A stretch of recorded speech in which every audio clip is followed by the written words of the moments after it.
તારીખ 10/12/2002 બારડોલી પાસેના બાજીપુરા ગામમાં વિજ્ઞાન ભવનનું ઉદ્ઘાટન કરતી વખતે સ્વામી સચ્ચિદાનંદ પરમહંસ ભક્તિ નિકેતન આશ્રમ પેટલાદ દંતાલીવાળાએ કરેલું પ્રવચન.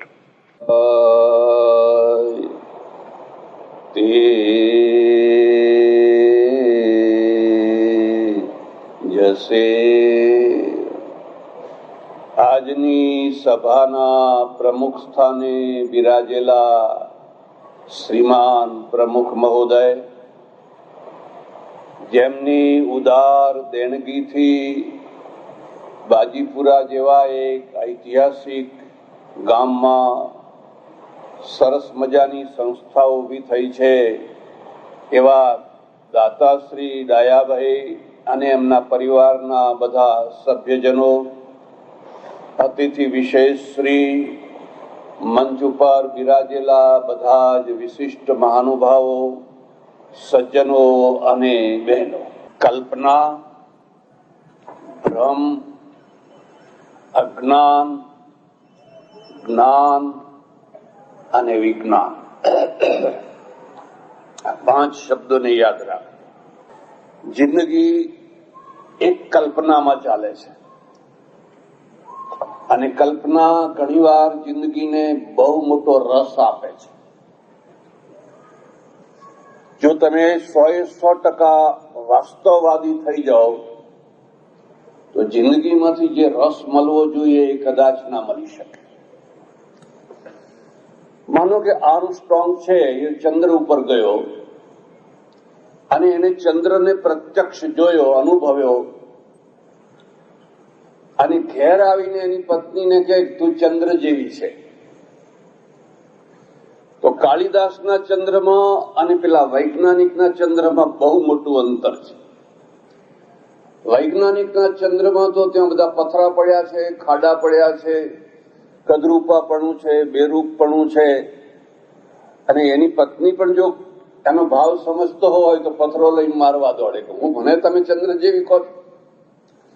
કાલિદાસનો ચંદ્ર જુદો છે, એમાં કલ્પના છે. માડી તારું કંકુ ખર્યું ને સૂરજ ઉગ્યો. કવિ કલ્પના કરે છે. જ્યોતિ કળશ છલકે, કેટલી મજા આવે, કેટલો આનંદ આવે. ખાલી એટલું જ કહેવું છે સૂરજ ઉગ્યો છે, પણ ખાલી તમે એટલું જ બોલો કે સૂરજ ઉગ્યો તો એમાં કઈ રસ ના આવે. પણ સૂરજ શું છે? જ્યોતિથી ભરેલો એક કળશ છે, જેમાં જગ જગ જગ જગ કરતી કેટલી બધી જ્યોતિ અંદર ભરી છે, અને પૂર્વ દિશામાં એ કળશ ઉગ્યો ને આમ ઢળી પડ્યો છે, અને એમાંથી જે લાલ ઘુમ જે પ્રકાશ છે ને એ ચારેય તરફ ફેલાઈ ગયો છે. આ કલ્પના છે. જ્યોતિ કલશ છલકે. અને પેલે અવિનાશ વ્યાસે કહ્યું માડી તારું કંકુ ખર્યું ને સૂરજ. હું કોઈ ગાય ને તો તમારા રોમ રોમ ઉભા થઈ જાય. એ જે લાલીમા છે એ શું છે? એ માનું કંકુ છે. એના હાથમાંથી, એના ચહેરામાંથી, એના કપાળમાંથી કંકુ ખર્યું. આ કલ્પના છે. અને એ કલ્પનાના દ્વારા જીવનમાં એક રસ આવતો હોય છે. કલ્પના અને ભ્રમમાં બહુ મોટું અંતર છે. કલ્પના રસ માટે છે. ભ્રમ છે એ જ્ઞાનનું સ્થાન લઈને બેસી જતો હોય છે, અને એમાં પણ જયારે ધર્મશાસ્ત્રના દ્વારા બેસી જાય પછી એની પલાઠીને કોઈ ઊભી ના કરી શકે. સામાન્ય ભ્રમ જુદા છે, પણ ધાર્મિક ભ્રમો છે એને ઉખેડવા બહુ અઘરા છે.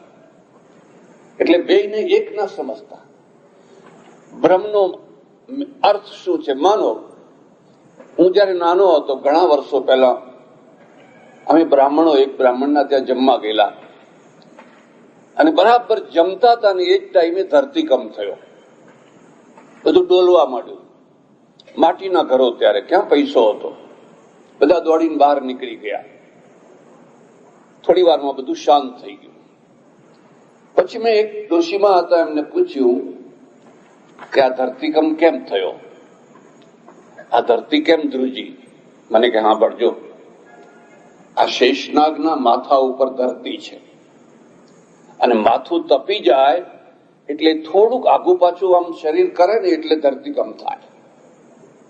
બસ બરાબર છે, આપણને મગજમાં બેસી ગયું ધરતીકંપ. શેષનાગને માથું તપી જાય એટલે થાય. ઘણા વર્ષો સુધી આ વાત મારા મગજમાં રહી અને તમારા બધા ઘણા મગજમાં એ વાત રહી હશે હજુ પણ. પછી ઘણા વર્ષો પછી ખબર પડી કે ના ના ના ના, આવો કોઈ શેષનાગ નથી, આવું કોઈ માથું તપતું નથી. પણ બરાબર છે, પ્લેટો નીચે અંદર ખસે છે અને ખસતી ખસતી જયારે એકબીજાના સાથે ટકરાય છે કે એવું કંઈક થાય છે ત્યારે ધરતી ધ્રુજે છે. તો પહેલા જે હતું એ એક ભ્રમ હતો. ચંદ્રગ્રહણ થાય કે સૂર્યગ્રહણ થાય, અમે બધા કાશીમાં રહેતા ભણતા ત્યારે, તો કાશીમાં અમે બધા 3 વાર સ્નાન કરીએ. ચંદ્રગ્રહણ થાય ત્યારે, મધ્યમાં, પછી છૂટે ત્યારે. કેમ?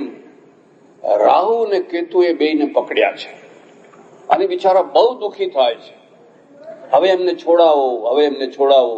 એટલે લોકો કે દાન કરો, દાન કરો, દાન કરો. કેટલા લોકો દાન કરે, કેટલા લોકો સ્નાન કરે. પછી બધી મોડે મોડે ખબર પડી કે ના ભાઈ ના, આવું નથી. આ તો એકબીજા ઉપર છાયા પડે છે, વચ્ચે કોઈ આડું આવે છે. આ ભ્રમ છે. ભ્રમનું નિરસન હોય, કલ્પનાનો રસ હોય. કલ્પનાનું નિરસન ના હોય. રાવણને 10 માથા હતા. હવે એક માથા વાળો રાવણ બનાવી દો, રામાયણની મજા જ ઉડી જશે. કુંભકર્ણ 6 મહિના સુધી ઊંઘતો હતો. હવે એને રોજ સામાન્ય માણસ જેવો બનાવી દો તો સાહિત્યનો આખો રસ જ ઉડી જાય. સાહિત્યનું કામ જ છે રસોત્પત્તિ, રસની ઉત્પત્તિ કરવી. અને રસ છે ને, એ વાસ્તવિકતામાં એટલો રસ નથી ઉત્પન્ન થઈ શકતો જેટલો તમે કલ્પનામાં રસ ઉત્પન્ન કરી શકો છો. આપણા બધા ભગવાનના જે ફોટાઓ, મૂર્તિઓ, ચિત્રો વગેરે છે એ કલ્પના છે. ખરેખર બુદ્ધ એવા હતા કે મહાવીર એવા હતા કે કૃષ્ણ એવા હતા એવું કોઈ જોવા નથી. પણ કલાકાર એની કલાથી બસ સુંદરમાં સુંદર દેખાવા માટે એમાં જાત જાતની બધી વસ્તુઓ ઉમેરીને એટલું સરસ ચિત્ર બનાવે છે કે આપણું મન ત્યાં ચોંટી જાય છે. ખરેખર જો વાસ્તવિક જો ચિત્ર મળી જાય તો કદાચ આપણને એમ લાગે કે આવા હતા. વાસ્તવિકતા અલગ છે, કલ્પના અલગ છે અને ભ્રમ અલગ છે. એટલે સામાન્ય લોકો છે એ મોટા ભાગનું જીવન તમે જુઓ તો આ કલ્પના કરો કે પ્રજા બ્રહ્મમાં જીવન જીવે છે, પ્રજા અજ્ઞાનમાં જીવન જીવે છે, પ્રજા જ્ઞાનમાં જીવન જીવે છે કે પ્રજા વિજ્ઞાનમાં જીવન જીવે છે. જો મોટા ભાગની પ્રજા બ્રહ્મમાં જીવન જીવતી હશે તો એના કોઈ પ્રશ્નો સોલ્વ નહીં થાય, એના કોઈ પ્રશ્નો ઉકેલાશે નહીં. ઘણા વર્ષો પહેલા મેં 50, 60, 55 વર્ષ પહેલા મેં જોયેલું. પહેલી વાર એક આદિવાસી કુટુંબ આવેલો બિલીમોરાના સ્ટેશને, પહેલી વાર. અને એને દુકાનેથી ભજીયા લીધા અને ભજીયા ખાવા મળ્યા તો અંદરથી બટાકો નીકળ્યો. અંદરથી બટાકો નીકળ્યો એટલે વિચાર કરવા લાગ્યા, કોઈ તરફ ક્યાંય કાણું નથી, આ બટાકો અંદર ગયું કેવી રીતે? કોઈ જગ્યાએ સોલ્ડર કરેલું નથી, કોઈ સાંધો કરેલો નથી, તો આ બટાકો અંદર ગયું કેવી રીતે? એકે બીજાને પૂછ્યું, બીજાએ ત્રીજાને પૂછ્યું, ત્રીજાએ ચોથાને પૂછ્યું. કોઈ નિર્ણય ન કરી શક્યા એટલે છેવટે કહી દીધું બધું ભગવાનની માયા છે. આપણને કઈ ખબર પડે? આ તો બધી ભગવાનની માયા છે.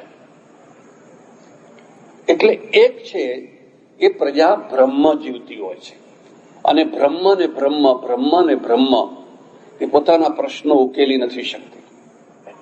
મોહમ્મદ ગઝની જયારે સોમનાથને તોડવા માટે આવ્યો ત્યારે નાનો કિલ્લો હતો સોમનાથને, સામાન્ય. એના સામે તંબુઓ લગાવ્યા. બધી આવતીકાલે ચઢાઈ કરવી છે, બધી તૈયારી કરવા લાગ્યા. પુરોહિતો એને બધાને સમજાવી રાખેલું, કોઈ ચિંતા ના કરશો, આ મહાદેવ કાલે ત્રીજું નેત્ર ખોલશે અને બધા યવનોને બાળીને ખાક કરી નાખશે. લોકો ખુશ થઈ ગયેલા. અને કિલ્લાની છત ઉપર દેવદાસીઓ નર્તકીઓ નૃત્ય કરે અને લાંબા હાથ કરી કહે કે કાલે તો હું આવ, મરી જવાના છો તમે. આ ભ્રમ છે, આ ભ્રમ છે. અને એનું પરિણામ એ આવ્યું કે બીજા દિવસે એ બધા નાચનારા મરી ગયા, પુરોહિતો મરી ગયા, બધાનો નાશ થઈ ગયો. પ્રજા ભ્રમમાં જીવતી હતી. એટલે એક ભ્રમ હોય છે.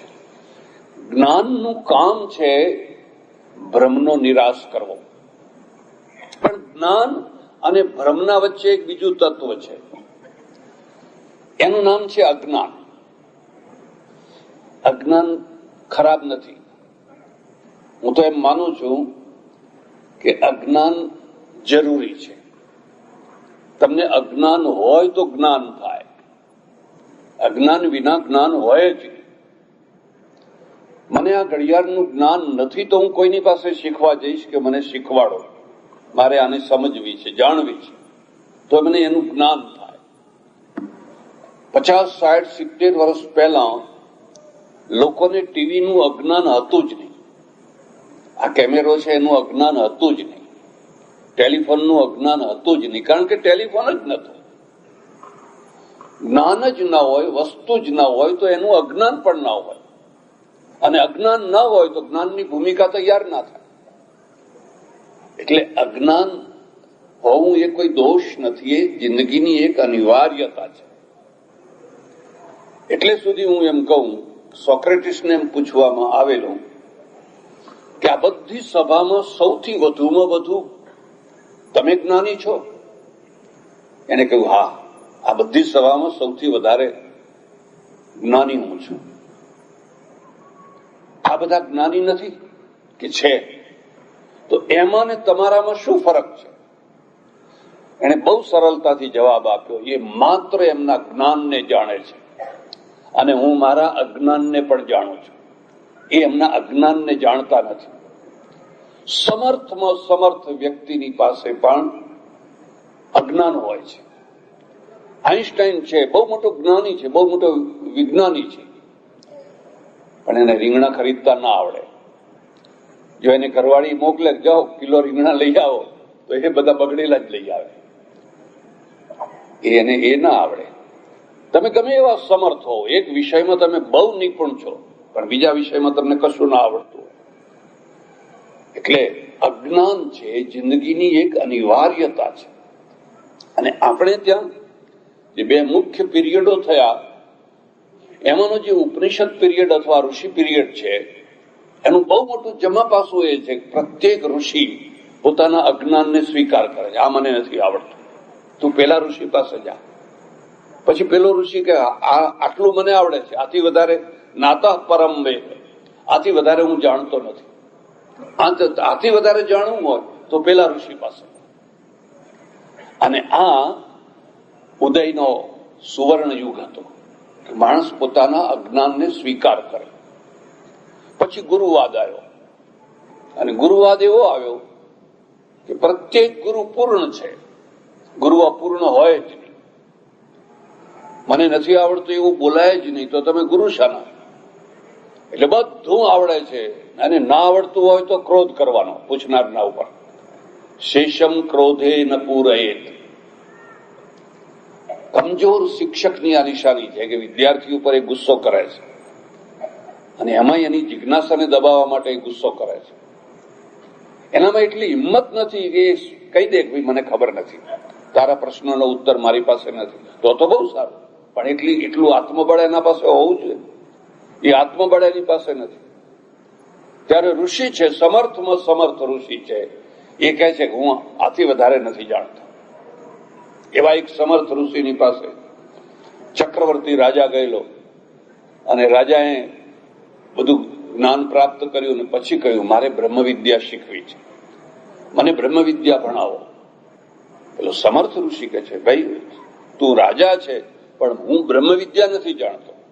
મેં જે વિદ્યા જાણતો તો એ બધી તને શીખવાડી, પણ તારે જો બ્રહ્મવિદ્યા જાણવી હોય તો તારા રાજ્યમાં એક રૈક્વ નામનો ખેડૂત છે, એ ખેડૂતની પાસે તું જા. એ બ્રહ્મ વિદ્યા જાણે છે. ઓહો, મારા રાજ્યનો એક ખેડૂત અને બ્રહ્મ વિદ્યા જાણે છે કે હા બ્રહ્મ વિદ્યા જાણે છે, તો એની પાસે જા. તો કેટલી મોટી મહાનતા છે.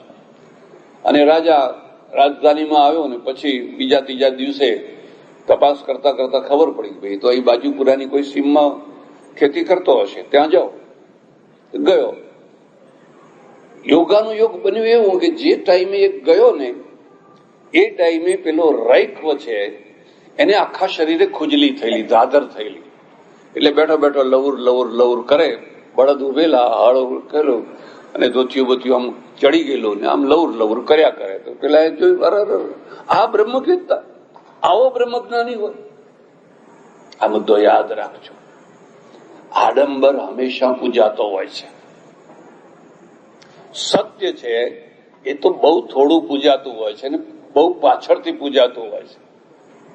પહેલા તમને દેખાય કે બહુ મોટી જટાઓ છે, બહુ મોટા ત્રિપુંડ કરેલા છે, બહુ મોટી માળાઓ છે, વાઘંબર ઉપર બેઠા છે, આમ છે ને અડધી આંખ મીચેલી છે. આ લાગે છે બ્રહ્મજ્ઞાની. આપણે તો પેકિંગ પૂજીએ છીએ, એટલે માલને નથી પૂજતા, પેકિંગ પૂજીએ છીએ. ઘણી વાર એવું બને કે માલ બહુ સરસ હોય પણ પેકિંગ બરાબર ના હોય, બિચારું રખડી પડે. અને ઘણી વાર એવું થાય કે અંદર કશું ના હોય પણ પેકિંગ સરસ હોય તો લો જ ભાઈ લો, ગ્રીન કાર્ડ. પેકિંગ પૂજાય છે એટલે એને અશ્રદ્ધા થઈ ગઈ. અને અશ્રદ્ધા થઈ ગઈ એટલે હવે ગાવ્યો છું ચાલો મળું જવું અને પછી જઈને બેસું એમ. એટલે અશ્રદ્ધાથી નજીકમાં ગયો અને બેઠો. પેલા એ કઈ આવકાર ના આપ્યો, કશું જ ના બોલ્યો.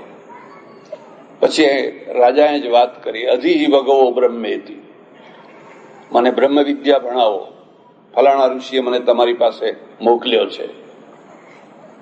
પેલા રૈકવે એક મણની ગાળ સંભળાવી દીધી. બ્રહ્મ વિદ્યા ભણાવવાની તો દૂર રહી, અહારે તો આ શુદ્ર, એક મણની ગાળ સંભળાવી દીધી. અને રાજા કે ઓ ક્યાં ભટકાઈ ગયો, મને કે બ્રહ્મવેત્તા છે, બ્રહ્મજ્ઞાની છે ને આને તો વિવેક નથી, બોલતાય નથી આવડતું. એ વધારે અશ્રદ્ધા કરીને ઉઠીને ચાલતો થઈ ગયો. પાછો ઋષિ પાસે ગયો, તમે મને ક્યાં મોકલી દીધો? કેવો માણસ હતો, મને તો એક મણની ગાળ ચોપડાવી દીધી.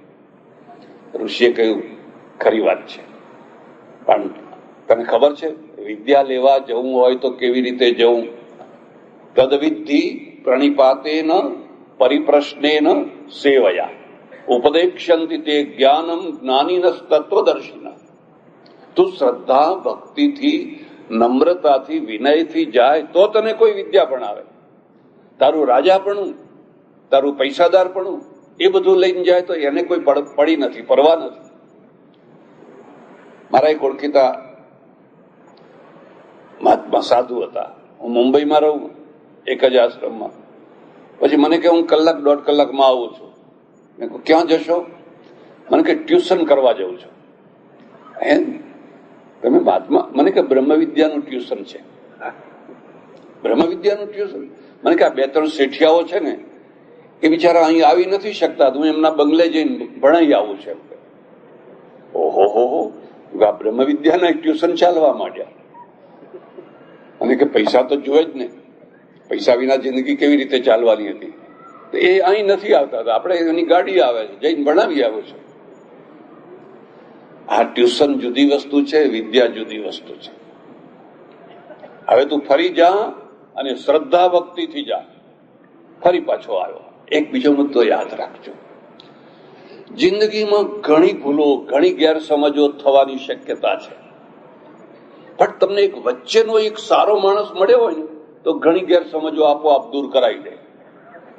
પણ વચ્ચે જો સારો માણસ ના મળ્યો અને ચડાવનારો મળી જાય, આહા એ તો મૂર્ખ છે, એના પાસે જવાતું છે, એ આવો છે, અહંકારી છે, તો તમારી ગેરસમજને દૂર ના થાય.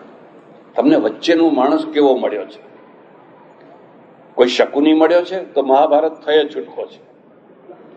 જો કૃષ્ણ મળ્યો હોય તો વાંધો નહીં, પણ જો શકુની મળી ગયો તો પછી તમારે યુદ્ધ કરે છૂટકો છે.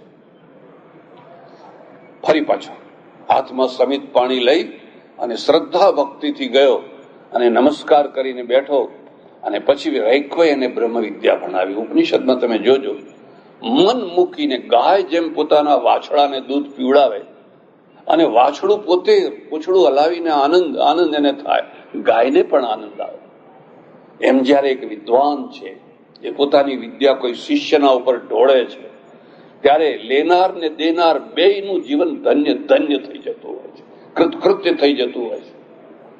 એટલે ઉપનિષદોનું આપણું જે ઋષિ વાંગમય છે એનું એક બહુ મોટું જમા પાસું છે. પોતાના અજ્ઞાનને સ્વીકાર કરે છે.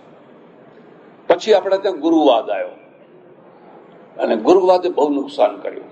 માફ કરજો, તમને વાત મારી ગમે કે ના ગમે, બહુ નુકસાન કર્યું. ગુરુ કરાવો, ગુરુ કરાવો, ગુરુ કરાવો. અને ગુરુ તો સાક્ષાત પરમાત્મા. ઘણી વાર તો એવું બને કે પરમાત્માને એકાદ નમસ્કાર કરો કે કરો ના ચાલે, પણ ગુરુના આગળ 11 દંડવત કરવાના. આ માનવતાનું અપમાન છે. આ માનવતા, નમસ્કાર કરો, પગે લાગો, એની ના નથી, પણ એમાં કઈ નાક લીટી તાણવાની શી જરૂર છે? અને તે 1 વાર નહીં, 2 વાર નહીં, 3 વાર નહીં, 11 વાર તમે આમ. મારા એક ઓળખીતા છે, અમે વાતો કરતા હોય, લોકો આવી આવીને એમને નમસ્કાર કરતા હોય, મેં કહું આ નમસ્કાર કરે એમને કઈક જવાબ તો આપો મને કે નહીં. એ બધું ચીલા ચાલુ થયા કરે, આપણે આપણી વાતો કરવાની, અને પેલા બધા દંડવત કર્યા જ કરતા હોય. માનવતાનું અપમાન છે, આવું ના થવું જોઈએ. હું તો તમને એટલે સુધી કહું છું, માથી મોટો કોઈ ગુરુ નથી, બાપથી મોટો કોઈ ગુરુ નથી. આ સ્કૂલમાં જે ભણાવનાર આચાર્ય હોય, અને જો એ સારો આચાર્ય હોય તો એનાથી મોટો કોઈ ગુરુ નથી. એટલે માતૃદેવો ભવ, પિતૃદેવો ભવ, અતિથિ દેવો ભવ, આચાર્ય દેવો ભવ. આપણા ત્યાં આચાર્યવાદ છે. જેને એકડો ઘૂંટાવ્યો, જેને આપણને લખતા વાંચતા શીખવાડ્યું, એકડેથી MA સુધી ભણાવ્યું, એ એક ગુરુ છે. એ બધાને ગૌણ માની લીધા. અને જેમ હમણાં બહુ સરસ વાત કહી એમણે, જો હું હાથમાંથી કંકુ કાઢી આપું તો તરત જ આખું ગામ મારા ચેલા થવા તૈયાર થઈ જાય. મહારાજ ચમત્કારી છે. પણ એ કંકુ તો બજારમાં 2 પૈસામાં મળે છે. જે મેં કાઢ્યું છે એ તો બજારમાં 2 પૈસા. મારે ત્યાં એક સજ્જન આવતા હતા, એમણે મને વાત કરી કે અમારે ત્યાં આફ્રિકામાં એક બહુ મોટા સંત આવ્યા અને બહુ ચમત્કાર બતાવે, બહુ ચમત્કાર બતાવે, પ્રસાદ કાઢે ને બધાને વહેંચે ને. યોગાનું યોગ જે દિવસે મારે જવાનું થયું, અને મારે કરિયાણાની દુકાન, એમ મેં જોયું કે જે સાકરના પડીકા મારી દુકાનેથી લઈ ગયા હતા એ જ અહીં ઉઘડે બધા, એ જ કાગળિયા ને એ જ પેલું પેકિંગ ને એ બધું. હવે થોડીક ચાલાકી કરતા હશે, પણ એ સાકર મારી દુકાનની જ છે. પછી કે આંખ ઉઘડી ગઈ મને. પછી મેં કહ્યું કદી બંધ ના કરીશ, કોઈ દિવસ બંધ ના કરીશ, આંખ ઉઘાડીને ઉઘાડી જ રાખશે. આચાર્ય દેવો ભવ, જે સાચું જ્ઞાન આપે છે. એની જગ્યાએ ખોટો ગુરુવાદ આવ્યો, ખોટો ગુરુવાદ આવ્યો, એને બહુ નુકસાન કર્યું. એ પોતે અજ્ઞાની હોય ને લોકોને પણ અજ્ઞાની રાખે. એ અર્થમાં અજ્ઞાની રાખે કે તમે કઈ વાંચશો નહીં, કઈ બીજે સાંભળશો નહીં તો આ ઘેટું છટકી જાય. હું અમેરિકામાં રહું ને, મારે એક ભાઈના ત્યાં ઉતરેલો, મને કે 4-5 દિવસથી તમારા પ્રવચન સાંભળીને મારા તો રૂવાડા ઉભા થઈ જાય છે. મેં થવા જ જોઈએ. તો કે મેં અમારા ગુરુ છે એમને પણ કહ્યું કે તમે આવું બોલો ને, સિંહ પેદા થાય, ગુરુ ગોવિંદસિંહ જેવા સિંહ પેદા થાય. આપણે ઘેટા પેદા કરીને શું કરવાના હતા? ઘેટા જ ઘેટા, ઘેટા જ ઘેટા, ઘેટા જ ઘેટા. પછી ગુરુજીએ કહ્યું જોજો ખબરદાર, આપણે સિંહ પેદા નથી કરવા. સિંહ તો સામે ઘૂઘવાટો કરે, આપણા સામે થાય. આ ઘેટા હારા વર્ષમાં 2 વાર આવીને ઊન કાપી જવાનું. એમ કે દર વર્ષે આવીને 2 વાર આવીને ઊન કાપી જવાનું, ને ઘેટું ઊન કપાય આવીને રહેવાનું નથી. એટલે આપણે તો આશ્રમો ચલાવવાના છે ને, આ ઊન વિના આશ્રમ ચાલે નહીં, કઈ સિંહ થી આશ્રમ ના ચાલે. મારા ઓળખીતા એક સંત છે, મારા મિત્ર જેવા છે, મને કહે તમે ખોટું લઈને મંડ્યા છો. કેમ? આપણા કે ગુજરાતી ઘેટા છે, આ યુપી વાળા, બિહાર વાળા આવીને ઊન કાપી જાય છે ને, એના કરતા આપણે જ કાપો ને. એમ કે હવે તમે નથી અહીં કાપવા દેતા કે નથી, પેલા બધા કાપી લઈ જશે. એમ કે એના કરતા આપણે જ કાપો તો ઊન ગુજરાતમાં તો રહે. આ ગુરુવાદ છે. આ ગુરુવાદ છે, એનાથી બચવું જોઈએ. એટલે એક છે એ અજ્ઞાન છે, અને અજ્ઞાન અનિવાર્ય છે, જરૂરી છે, એ કોઈ દોષ નથી. પછી આવે છે જ્ઞાન, અને જ્ઞાન આવે છે જિજ્ઞાસાથી. અથા તો બ્રહ્મ જિજ્ઞાસા, એને જિજ્ઞાસા થાય કે આ બધું શાથી થાય છે, શાથી થાય છે, કેમ થાય છે, કેમ થાય છે, આ જિજ્ઞાસાથી થાય છે. તમે બેની તુલના કરજો. ભારતીય ધર્મો એટલે આપણા ધર્મો છે, એ જિજ્ઞાસાને, પ્રશ્નોને સ્વીકાર કરે છે. પ્રશ્ન પૂછો. કેટલાક ધર્મો પ્રશ્નોને સ્વીકાર નથી, પૂછવાનું જ નહીં, જે કહીએ એ માની લેવાનું, બિલકુલ પૂછવાનું. એટલે એ જિજ્ઞાસા થઈ, અને જિજ્ઞાસામાંથી જ્ઞાનની વૃદ્ધિ થઈ, અને જ્ઞાનની વૃદ્ધિ થઈ એ જરૂરી હતું, બરાબર છે. આપણા ત્યાં કઈ જ્ઞાન છે, ઓહો, ઢગલાબંધ જ્ઞાન છે, ઢગલાબંધ જ્ઞાન છે. મોહમ્મદ બખ્તિયાર નાલંદા યુનિવર્સિટીને જયારે બાળવા તૈયાર થયો, એની લાઇબ્રેરીને 1,00,000 હસ્તપ્રતો હતી, 1,00,000. પેલા વિદ્વાનો, પંડિતો બધા હાથ જોડે, આ 1,00,000 ગ્રંથો છે, અને દુર્લભ છે. તમે આને ના બાળો, બાકી તમારે જે કરવું હોય એ કરો, પણ આને ના બાળો. એને બહુ શાંતિથી જવાબ આપ્યો કે આ બધા શૈતાની પુસ્તકો છે, દુનિયાને એક જ પુસ્તકની જરૂર છે, બીજા પુસ્તકની જરૂર જ નથી. બસ એક પુસ્તકથી આખી દુનિયાનું બધું કામ ચાલે એમ છે. આ તો ઉલટા મગજ બગાડે છે, શૈતાની પુસ્તકો બાળી નાખ્યા બધા પુસ્તકો, કારણ કે જિજ્ઞાસા નથી. જિજ્ઞાસા કુંઠિત કરી દેવામાં આવી. આ મુદ્દાને યાદ રાખજો. જ્ઞાન ઉત્તમ છે, પણ જો જ્ઞાન વિજ્ઞાનને પેદા ના કરે તો વાંચ્યું છે, તો એ વાંચ્યું જ્ઞાન છે. અને પ્રત્યેક જ્ઞાન ને વિજ્ઞાન હોય જ, કોઈ જ્ઞાન વિજ્ઞાન વિનાનું હોય જ. અને વિજ્ઞાન એવું છે કે એના ઉપર કદી પૂર્ણ વિરામ મુકાય જ. આ માઇક છેલ્લો મોડલ નથી, આ ઘડિયાળ છેલ્લું મોડલ નથી. હજુ આના પછી કેટલા મોડલ નીકળ્યા કરશે. એક ટાઈમ હતો, અમે જયારે ભણતા ત્યારે પેલી રેતી પડવાની હતી, પોણો કલાક થાય એટલે બધી રેતી પડી રહે, એટલે પછી આમ ઊંધી કરી દેવાની, એ રીતે ટાઈમ માપતા હતા. પછી ચાવી વાળું ઘડિયાળ આવ્યું, પછી બદલતા હવે ચાવી વાળું ઘડિયાળ તમને જોવાય ના મળે, ક્યાંથી ક્યાંય પહોંચી ગયા. હજુ આવનારા સમયમાં કેટલું બધું બદલાવાનું છે, જેના ઉપર પૂર્ણ વિરામ મળે એ જ્ઞાન આપોઆપ સમાપ્ત થઈ જાય, વાંચ્યું થઈ જાય. પૂર્ણ વિરામ કોણે મુકાયો? ધર્મશાસ્ત્રોએ પૂર્ણ વિરામ મૂકી દીધો. આયુર્વેદના એક સંમેલનમાં જવાનું થયેલું, મને પ્રમુખ બનાવ્યો. મેં કીધું મને કઈ ખબર નથી, આવડતું નથી, તમે મને શું કામ? ના કે તમે. તો મેં કીધું જો હું તમને ખોટું લાગે એવી વાત કહેવાનો છું, તમે એમ ના સમજતા હું તમારું વખાણ કરીશ, ખોટું લાગે એવું બોલીશ. મને કે બોલજો. મેં કહ્યું આયુર્વેદ કેમ અટકી ગયો? એલોપેથી કેમ ગામે ગામ ફેલાઈ ગઈ? આખી દુનિયામાં કેમ એલોપેથી ફેલાઈ ગઈ? આયુર્વેદ સ્ટોપ કેમ થઈ ગયો? હું પોતે આયુર્વેદનો પ્રેમી છું, પણ હું એની મર્યાદા સમજુ છું, એની એક લિમિટ સમજુ છું. કારણ કે તમે ચરકને ભગવાન માન્યા, સુશ્રુતને ભગવાન માન્યા, અને એટલે એમણે જે કર્યું બસ ત્યાંથી આગળ કશું કરવાનું નહીં, અટકી ગયું બધું. મારા ઓળખીતા વૈદ્યરાજ હતા, દેવ થઈ ગયા. એ તો એટલું જ કહેતા 333 દવાઓ સિવાય 34મી દવા જ નથી, બસ 333 જ દવા. અને એટલા જનુની ને કે એલોપેથીની વાત સાંભળે એટલે તો જાણે ધુઆ ફુઆ થઈ જાય. અને આટલી બધી ગાળો દીધા પછી પણ એલોપેથી મરતી કેમ નથી? ઘણી વાર તો એવું બને કે આ વૈદ્યરાજો પોતે પણ પોતાને ડોક્ટર લખાવે, વૈદ્યરાજ ના લખાવે, હોય વૈદ્યરાજ પણ ડોક્ટર લખાવે, અને ટીકડીઓ વાટીને પડીકા બનાવીને આપે. એની એ જ પેલી એલોપેથીની ટીકડીઓ વાટી અને આપે પડીકા. પણ તમે કેમ અટકી કેમ ગયા? કારણ કે તમે માણસને ભગવાન માનો. મારી વાત સમજજો. કોઈ માણસને કદી ભગવાન ના માનશો. માણસ એ માણસ જ છે. કબીર સાહેબે બહુ સરસ વાત લખી છે. સાહબ સબકા બાપ હૈ, साहब सबका बाप है, बेटा किसी का नहीं, और बेटा हो के अवतरे સો તો સાહબ નહીં. આટલું ચોખ્ખું કોણ લખવાનું હતું?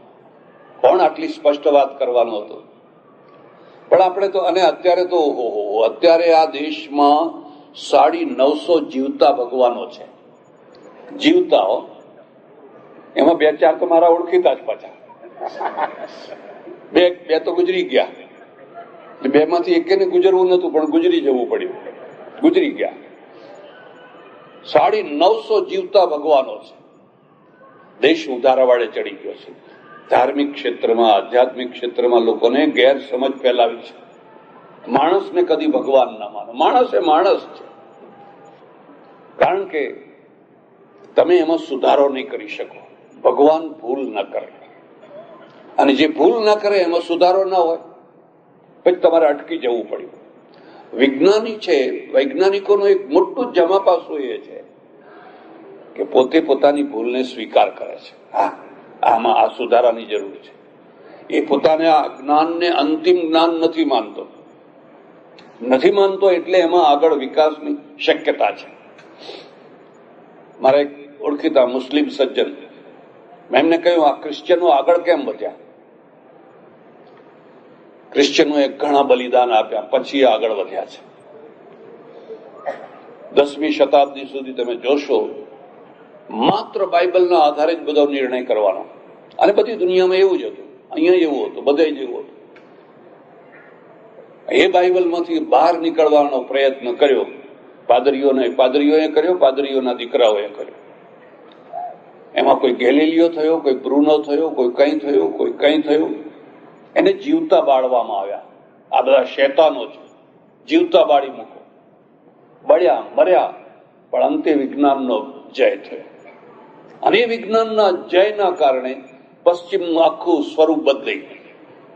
જે પશ્ચિમ પહેલા ભારત કરતા પાછળ હતું, ભારત કરતા ભોણી દશામાં જીવતું હતું, એ આખું ચર્ચમાંથી નીકળીને વિજ્ઞાન પ્રયોગશાળામાં ગયું. અને પ્રયોગશાળામાં ગયું એટલે એને પહેલા એન્જિન બનાવ્યું. એને જોયું, ઓહો, કેટલીમાંથી વરાળ નીકળે છે અને ઢાંકણું ડબ ડબ થાય છે. આ પાવર છે, આ શક્તિ છે. અહીંયા વરાળ તો અહીંયા થતી હશે, પણ આપણને કદી કલ્પના એ વાત જ ના સૂચી. અને એ સ્ટીમમાંથી સ્ટીમ એન્જિન બનાવ્યું. અને સ્ટીમ એન્જિન વાળા જે નાવડા છે, એ નાવડા ચાલવા લાગ્યા તો આ હલેસા વાળા નાવડા આગળ નીકળી ગયા. થોડા જ દિવસો, થોડા જ વર્ષોમાં ઓઇલ આવ્યું, ઓઇલ એન્જિન આવ્યું. એ ફટફટ તમને જો ખબર હોય તો બહુ પહેલા ગાડીને પણ હેન્ડલ મારવું પડતું, આંતરડા ઊંચા થઈ જાય આમાં, અને એ રીતે ગાડી સ્ટાર્ટ થતી. પછી એ ગાડી ચાલી તે આજ સુધી એવી ચાલી રહી છે ને, આખી દુનિયાની ચોટી પશ્ચિમના હાથમાં આવી ગઈ. તમે કલ્પના કરો કે અમેરિકાના ડોલર અહીં ના આવ્યા હોત તો આ બાજીપુરા ક્યાં હોત?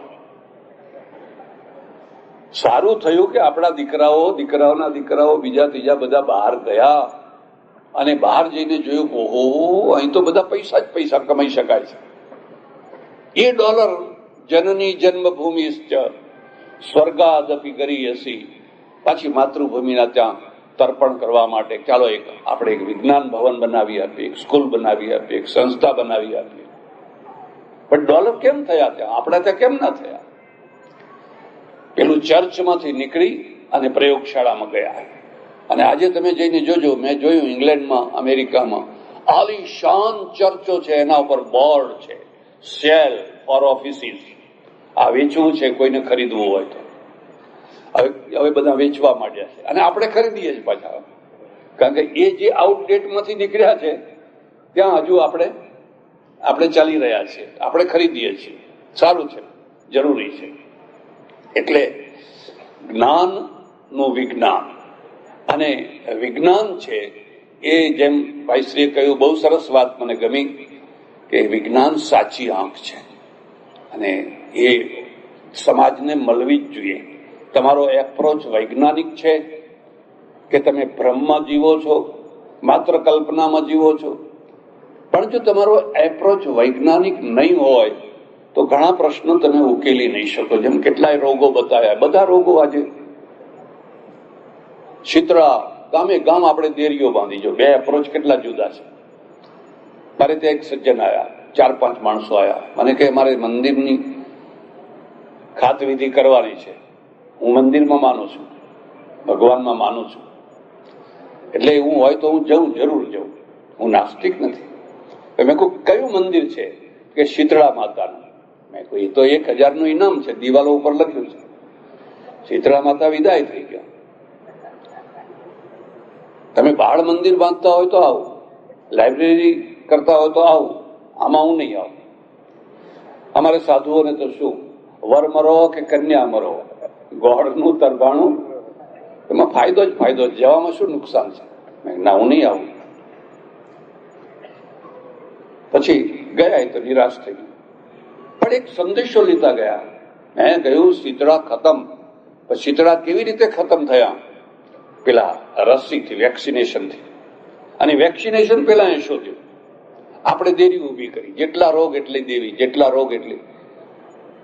એક સાધુ મને મળ્યા, મને કે કોઈ પટેલોનું ગામ બતાવો મને. મેં કહું કેમ પટેલોનું? મને કઈ દૂધણી ભેંસો. એમ ખરી વાત છે. પટેલને છે ને સવારે દોવો, બપોરે દોવો, સાંજે દોવો, દોતા આવડવું જોઈએ તમને. આપ્યા જ કરે તમને, આપ્યા જ કરે, આપ્યા જ કરે. બાકી એવા ઘણા હોય કે એમને દોવો કે ભેંસના ભાઈને દોવો, બે હરખું જ છે તમારે. હરામ જો ટીપો નીકળે તો. મને કે પટેલોનું ગામ હોય બતાવો. એક ગામ હતું, મેં કીધું આ પટેલોનું જ છે, આમાં 600 ઘર પટેલોના છે. ત્યાં કર્યો આશ્રમ, પણ ચાલે જ નહીં, કઈ આવક ના થાય, કશી આવક ના થાય. મને કે બહુ દુઃખી થઈ ગયો, કોઈ કઈ આપતું નથી, હું તો કઈ બહુ દુઃખી થઈ ગયો. તમે કહું તમે કહેતા હતા ને. પછી વળી પાછા 2-3 વર્ષ પછી મળ્યા. મને કે હવે લીલા લહેર છે. શું થયું? એક દેવ ખોડી કાઢ્યા એને. આ દેરી બતાવી. મને કે જુઓ આ દેરી, આ દેવનું નામ શું છે? મને કે જોરિયા દેવ. એ જોરિયા દેવ તો કદી સાંભળ્યા જ નથી. મને કે આ જોરિયા દેવની દેરી બનાવીને ગામમાં પ્રચાર કર્યો કે જેને ભેંસ દોવા ના દેતી હોય એ જોરિયા દેવની માનતા માનો દોવા દેશે. અત્યારે જુઓ પવાલી ભરીને કાયમ દૂધ ભર્યું રહે છે અને લીલા લહેર છે. આ 600 ઘર છે તો નહીં તો 1000-1200 ભેંસો હોય. હવે 1000-1200 ભેંસો હોય તો કોઈ પગ ઊંચો કરે, કોઈ માથું આઘું કરે, કોઈ પીરિયડમાં હોય, કોઈ કઈ હોય, એવું થયા કરે. એટલે તરત જ માનતા હોય, આપણે દોરા કરીને આપી દેવા. અને એ તો 2-4 દિવસમાં હરખી થવાની જ છે, એની મેળે હરખી થવાની જ છે, કુદરતી નિયમ પ્રમાણે. પણ હવે અમારે લીલા લહેર છે એમ, હવે કોઈ જાતની કશી ચિંતા. તો જ્યારે તમે એક નિશ્ચિત જગ્યાએ બદ્ધ થઈ જાઓ છો ને, તમારું જ્ઞાન અટકી જાય છે. પેલા નીકળ્યા અને હવે નિર્ણય કરશું સૂર્ય શું છે બાઇબલના આધારે નહીં, ચંદ્ર શું છે બાઇબલના આધારે નહીં, અમારી પ્રયોગશાળાના દ્વારા નક્કી કરશું. ઘણાને બલિદાન આપવા પડે. એ જ દશા ભારતમાં થઈ. ભારતમાં ઘણા વર્ષો સુધી આવું રહ્યું, પણ આપણે ત્યાંથી આપણે છટક્યા, એવા છટક્યા કે આજે પણ હવે તમે જોઈ શકો છો કે લોકો ગમે તે બોલી શકે. મુસલમાનો હજુ નથી છટકી શક્યા. મુસલમાનો હજુ એટલી પકડમાં છે, અને પકડમાં હોવાના કારણે તમને કોઈ જગ્યાએ મેડ ઇન અરબસ્તાન, મેડ ઇન તુર્કી કે મેડ ઇન ઈરાક એવી કોઈ વસ્તુ જોવા નહીં મળે. એ તો બધા તેલથી સુખી છે. અને તેલ એમનો પુરુષાર્થ નથી, તેલ તો કુદરતે આપેલું છે. અને કુદરતે આપેલું જે તેલ છે એને બહાર કાઢવાનું કામ પેલા ગોરાએ કરેલું છે. અને એની રોયલ્ટી એને આપે છે, અને એમાં માલામાલ છે. જે દિવસે તેલ ખતમ થઈ જશે તે દિવસે, કારણ કે પ્રયોગશાળા નથી જઈ શકતા, અને જાય છે તો પાછળ જાય છે, આગળ નથી જઈ શકતા, કારણ કે બદ્ધ થઈ ગયા, જ્ઞાન ઉપર પૂર્ણ વિરામ મૂકી દીધું. એટલે આ વિજ્ઞાન બહુ જરૂરી છે ને બહુ મહત્વનું છે. પણ સાથે સાથે એક બીજો મુદ્દો પણ હું તમને કહું કોઈ પણ માણસ 100%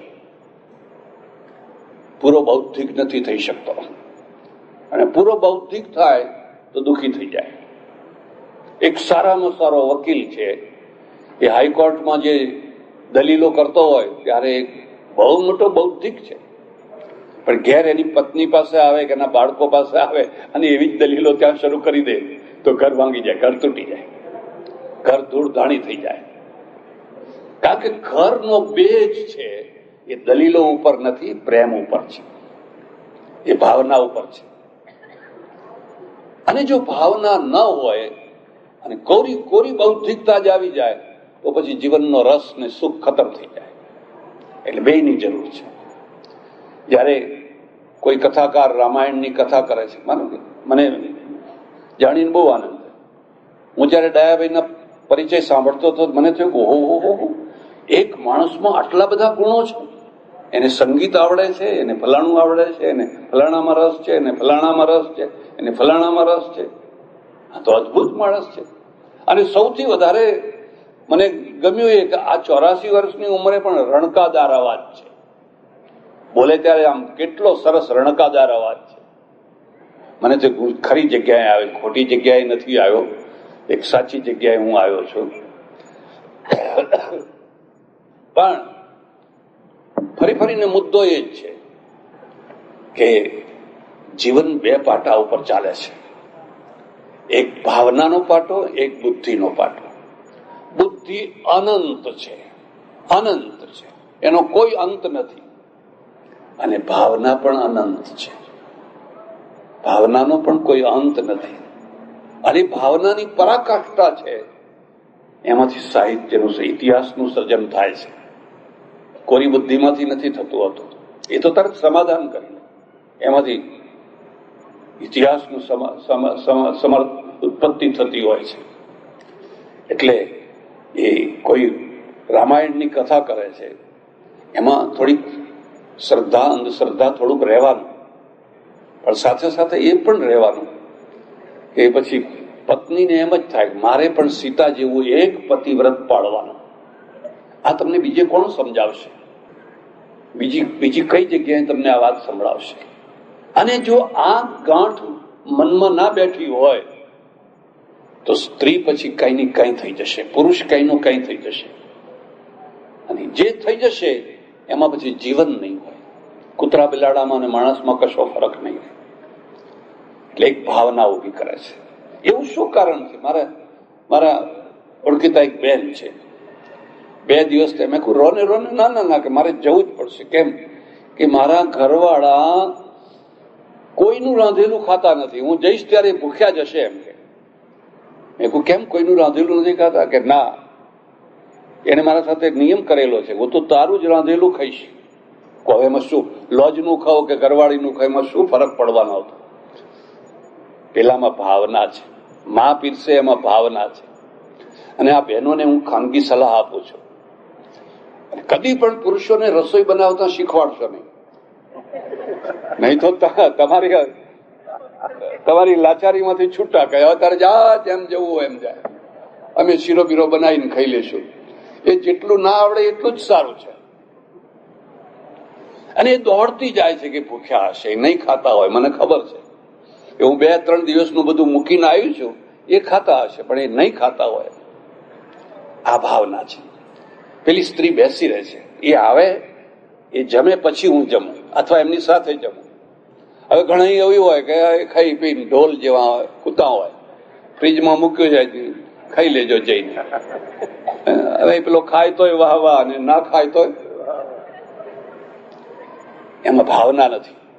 એટલે જીવનને 2 ભાગમાં છે.